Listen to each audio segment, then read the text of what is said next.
সামাজিক ও সাংস্কৃতিক কাজে জড়িত শিলচরের বিভিন্ন সংগঠনের যৌথ উদ্যোগে আগামী ১ মার্চ উদযাপন করা হবে বসন্ত উৎসব। মূলত প্রতি বছর বরাক উপত্যকার শিলচর, শ্রীভূমি, হাইলাকান্দি ছাড়াও সমগ্র উত্তর পূর্বে সামাজিক সাংস্কৃতিক সংস্থাগুলি ব্যতিক্রমী অনুষ্ঠানের আয়োজন করে থাকে। এবার বসন্তের মিলন উৎসব আয়োজন করা হচ্ছে শিলচর শহরের নর্মাল স্কুলের মুক্তাঙ্গনে। এদিন অনুষ্ঠান শুরু হবে সকাল 10:30টায়। এ বিষয়ে বিস্তারিত জানিয়েছেন উদ্যোক্তাদের পক্ষে জয়দীপ চক্রবর্তী। এই বছর আমাদের এটা চতুর্থ এডিশন।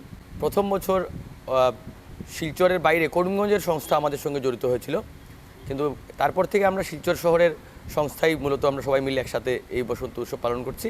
অনুমানিক এখন অবধি শহরের 25টা সংগঠন আমাদের সঙ্গে জড়িত হয়েছে এবং প্রত্যেক বছরই 25 থেকে 30টা সংগঠন একসাথে মিলে এই বসন্ত উৎসব পালন করে। শুধু বরাক উপত্যকা নয়, আসাম নয়, গোটা উত্তর পূর্বাঞ্চলে যে কোনো উৎসব একসাথে এতটা সংগঠন মিলে কোনো দিনই করেনি এবং শিলচর শহরের এতগুলো সংস্থা এর ব্যতিক্রমী একটা পদক্ষেপ নিয়েছে এবং আমরা বিগত 3 বছর থেকে খুব সাকসেসফুলি এই বসন্ত উৎসব পালন করছি।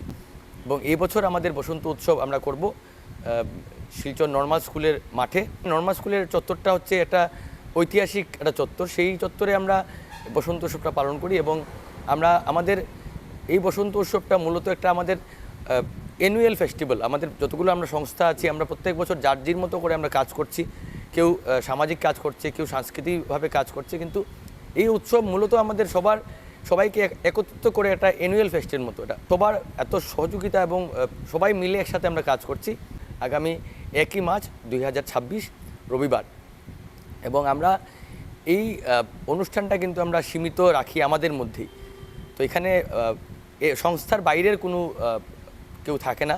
এটা আমাদের একটা বিশাল পরিবারের মতো আমরা হয়েছি, একসাথে আমরা এতদিন ধরে কাজ করছি।